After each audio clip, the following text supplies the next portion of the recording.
चीजों की कुछ लॉजिक समझ आ रही है आपको, क्यों सी चीज क्यों लिखी हुई है, कुछ एक कंपैरेटिवली फिलहाल आपको लिंक लग रहा है कि सारी की सारी चीजें ऑडिट एलिमेंट से ही ड्राइव होती है। एक तीसरा भी हम एक छोटा, बिकॉज आज की क्लास का सिर्फ ये कि हमें परसेप्शन पता चल जाए इस क्लास का कैसे है। एक चीज हम थोड़ा बहुत कोशिश करते हैं यहाँ पे ड्राफ्टिंग की। List down any 4 inherent limitation of an audit। तो मैंने पहली चीज क्या करी, मैंने पहली चीज लिखी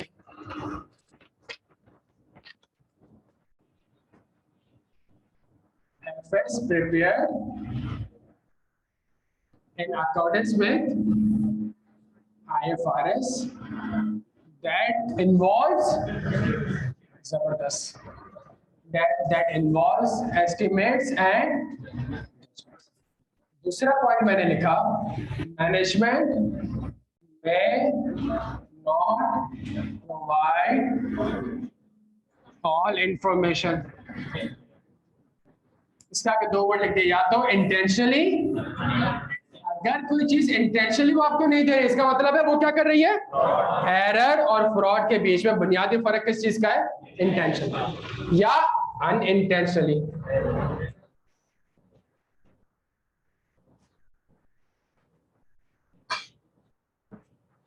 तीसरा मसला, हाँ जी, मैनेजमेंट में कमिट, सही फिलहाल प्रिसाइज लिख रहा हूं मैं, ठीक है। और चौथी चीज due to reasonable time and cost auditor perform procedures based on, क्या यार बात समझ आती है। तो कुछ आंसर्स में कीवर्ड्स होने चाहिए, वो मिस नहीं होने चाहिए। लाइक इसमें पहली चीज में सबसे कीवर्ड क्या है, दूसरे में कीवर्ड क्या है, मैनेजमेंट में नॉट प्रोवाइड, और कौन प्रोवाइड नहीं करेगी, मैनेजमेंट। तीसरे में क्या कीवर्ड है, और यहाँ पे क्या है, सैम्पलिंग, क्यों, टाइम, और तो ये कुछ कीवर्ड्स है, ये हमारे कभी भी स्किप नहीं होने चाहिए। दोस्त कोई सवाल मुझसे पूछ सकते हो, डन हो गया यहाँ पे। अच्छा, सिर्फ मैंने ये जो लिखा हुआ है इसको मैं रिप्रोड्यूस नहीं कर रहा, बिकॉज मैंने भी ये चीज नहीं सिखानी आपको, हमारे पास 10-15 मिनट, तो मैंने एक चीज आपको सिखानी है, सही है। अच्छा, ये क्लियर है प्यारे बच्चों। ऑटम 2017 आ जाए, ये पूरे पेज के सवाल करने हमने, आ जाए जल्दी, छेती छेती। Autumn 2017,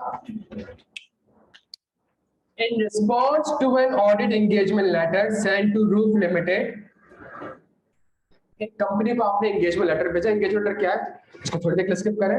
mister Aziz Aslam, the new chief executive of the company has requested your firm to provide absolute assurance in the audit report, draft an appropriate reply mentioning any 4 reasons why the above request cannot be complied with। Start।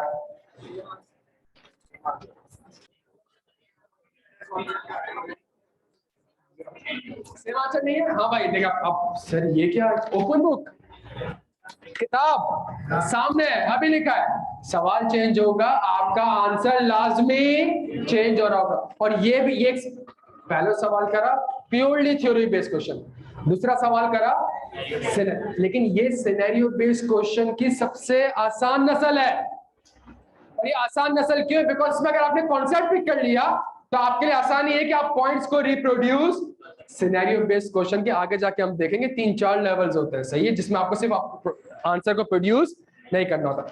अगर जिस बच्चे ने सवाल पढ़ते साथ ये कहा ना, क्या कहा, सेम आंसर, तो सोचे वो पेपर में भी यही करेगा, प्रैक्टिस ही नहीं करेगा इन चीजों की, ड्राफ्टिंग टेक्निक ही नहीं सीखेगा, तो पेपर में भी सवाल आप पढ़ने की कुछ। दोस्त आ जाओ, सुनना मेरी बात, इंपॉर्टेंट बात समझा।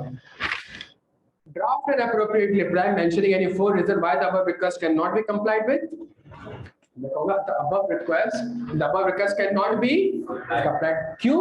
Because मेरी जिम्मेदारी है, और ये की जिम्मेदारी है to obtain reasonable assurance which is the but it is not the, because there are, which are as follows. जो शुरू की 4 लाइन थी ये स्किप कर गया, वो आपसे कह रहा है draft and appropriate reply, draft and appropriate reply. तो मैं रिप्लाई क्या दूंगा, मैं कहूंगा क्या नाम है भाई आपका, अजीज साहब। अजीज साहब, एज पर आइजा 200 मेरी जिम्मेदारी है to obtain reasonable assurance which is the high level of, but it is not the, because there are as follows। आप खुद सोचें, पहला सवाल 4 नंबर का थ्योरी बेस्ड क्वेश्चन, अगला सवाल सिनेरियो बेस्ड क्वेश्चन कितने नंबर का। तो यार वो जो एक्स्ट्रा 1 नंबर आपको दे रहा है वो सिर्फ छापने के थोड़ी दे रहा है, वो यहाँ पे ड्राफ्टिंग चेक कर रहा है आपकी। अगेन ये सिनेरियो बेस्ड क्वेश्चन की सबसे आसान नस्ल है। तो अगर एक कॉन्सेप्ट पढ़ा तो थोड़ी सी लॉजिक एक्सप्लेन करी, थोड़ा सा उसको लिंक करा आपस में, हैंड आउट पढ़ा, थ्योरी बेस्ड क्वेश्चन भी करा और सिनेरियो। अब आप आईसीडब्ल्यू फाइनल में है, आपने सवाल आपको दिख रहा है, हमने कुछ निकला नहीं है अभी फिलहाल, सिर्फ टाइम कम है, सिर्फ एक परसेप्शन हमने क्रिएट करना है, सही है। You are the engagement partner responsible for the audit of ABC company for the year ended June 30, 2018. You have provided the report to the shareholder on 30 September 2018. An error has recently been discovered in ABC company by the manager. During investigation, it was discovered that error was present in the financial statement for the year ended जून 18 को audit आप कर चुके हैं, share holder को report भी दे चुके हैं। Managing director of the company has return to the companies auditor stating auditor's report in which it was mentioned that this FS has been prepared in accordance with managing directors is requesting an explanation from engagement partner as to how they could have missed। सवाल समझ आया प्यारे बच्चों? सवाल बड़ा simple है। मैंने company का ऑडिट किया जून 18 का, मैंने रिपोर्ट दे दी शेयर होल्डर को और मैंने कहा सब सही है, इन अवर opinion these FS are prepared in accordance with। बाद में जो managing director chief executive officer उसको एक गलती दिखी और उसने कहा ये गलती तो 2018 के एफएस से पर्टेन करती है, जिस पर ऑडिटर ने ऑडिट कर लिया और ये कह दिया कि सब कुछ सही है। उसने आपके पार्टनर को एक खत लिख दिया और कहा कि जी मुझे बताएं आपसे ये मिस कैसे हो गया, आपसे ये एरर मिस कैसे। सवाल की रिक्वायरमेंट है what points should the auditor make in response to the managing director. Marks ना देखेगा, सेम दैट्स अ पॉइंट। सवाल सामने है, अभी आंसर बैठ के लिखा है, कॉन्सेप्ट बैठ के 2 घंटे से समझ रहे हैं। चेंज होगा आपका आंसर। तो ये सबसे आसान किस्म है ड्राफ्टिंग की, ये सबसे आसान नस्ल है ड्राफ्टिंग की, आगे जाके ड्राफ्टिंग और मुश्किल है। अब मुझे बताया इसका आंसर क्या होगा। हाँ जी छेदी दोस्त जी बच्चों, जल्दी छेदी। अच्छा ये सवाल 7 नंबर का है, बताए इसका आंसर क्या।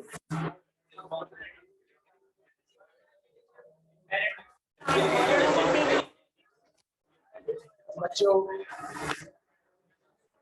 जबरदस्त, बिल्कुल सही कह रहे हैं, बिल्कुल सही कह रहे हैं।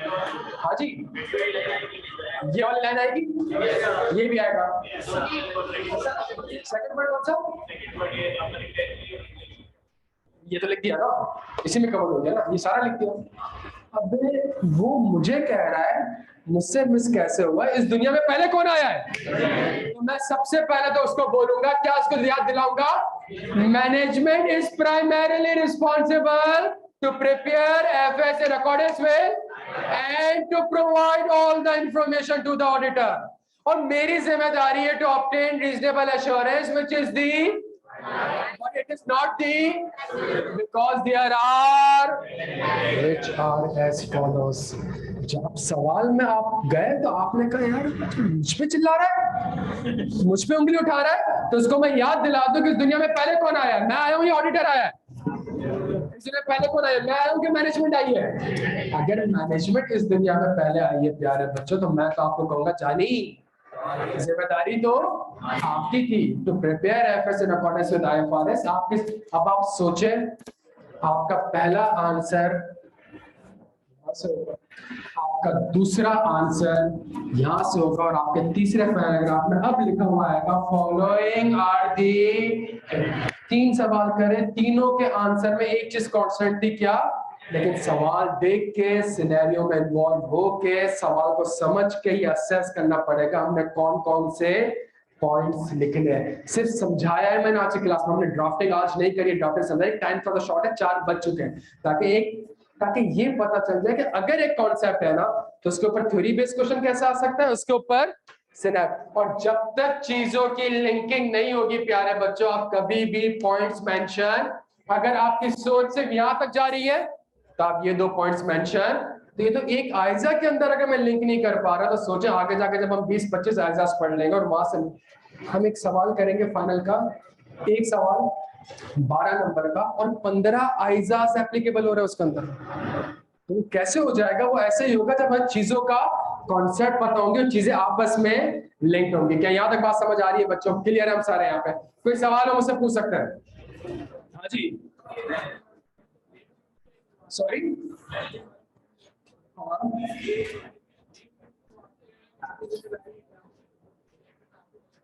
अच्छा मैं इसमें एक वर्ड कर देता हूँ, मैं से एक वर्ड लिख देता हूँ।